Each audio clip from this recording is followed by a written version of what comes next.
Thank you for your patience. I'm Dr. Botnick.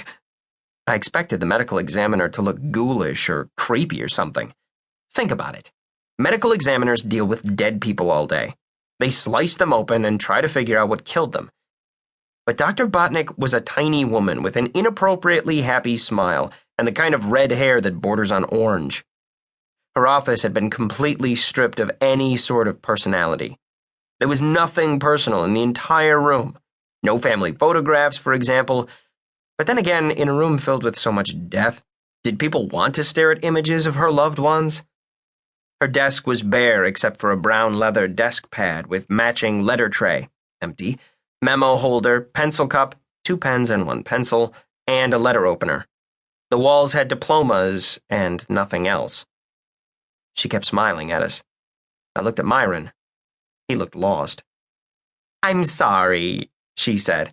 "I'm not very good with people. Then again, none of my patients complain."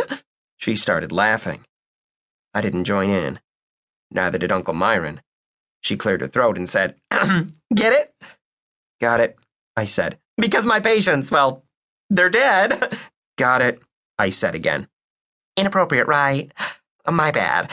Truth, I'm a little nervous. This is an unusual situation." I felt my pulse pick up speed.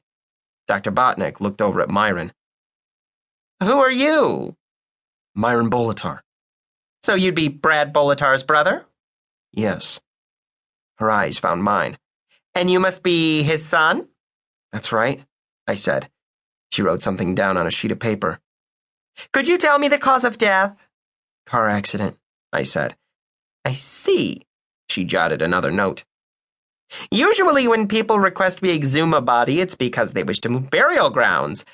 That isn't the case here, is it?" Myron and I both said no. "Where is Kitty Hammer Bolitar?" Dr. Botnick asked. Kitty Hammer Bolitar was my mother. "She's not here," Myron said. "Well, yes, I can see that. Where is she?" "She's indisposed," Myron said. Dr. Botnick frowned. "Like, in the bathroom?" "No." "Kitty Hammer Bolitar is listed as the wife, and thus the next of kin," Dr. Botnick continued. "Where is she? She should be part of this." I finally said, "She's in a drug rehabilitation center in New Jersey." Again, she met my eye. I saw kindness there and maybe a little bit of pity. "There was a famous tennis player named Kitty Hammer. I saw her in the U.S. Open when she was only 15 years old." A rock formed in my chest. "That's not relevant," Myron snapped. Yes, that was my mother. At one point, Kitty Hammer Bolitar had a chance of being one of the greatest female tennis players of all time, up there with Billie Jean King and the Williams sisters. Then something happened that eventually ended her career. She got pregnant. With me. "You're right," Dr. Botnick said. "My apologies." "Look," Uncle Myron said. "Is his body in there or not?" I watched her face for some kind of sign, but there was nothing. Dr. Botnick would have made a great poker player. She turned her attention to me. "Is that why you're here?"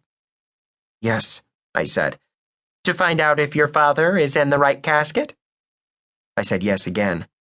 "Why do you think your father wouldn't be in there?" How could I possibly explain it? Dr. Botnick looked at me as though she really wanted to help, but even in my own head it sounded insane. I couldn't tell her about the Bat Lady, who may be Lizzie Sobek, the Holocaust hero everyone thought had died in World War II. I couldn't tell her about the Abeona Shelter, the secret society that rescued children, and how Emma, Spoon, Rachel, and I had risked our lives in its service. I couldn't tell her about that creepy paramedic with the sandy hair and green eyes, the one who took my father away and then 8 months later tried to kill me. Who would believe such crazy talk? Uncle Myron saw me squirm in my seat. "The reasons are confidential," he said, trying to come to my rescue. "Would you please just tell us what you found in the casket?" Dr. Botnick started chewing.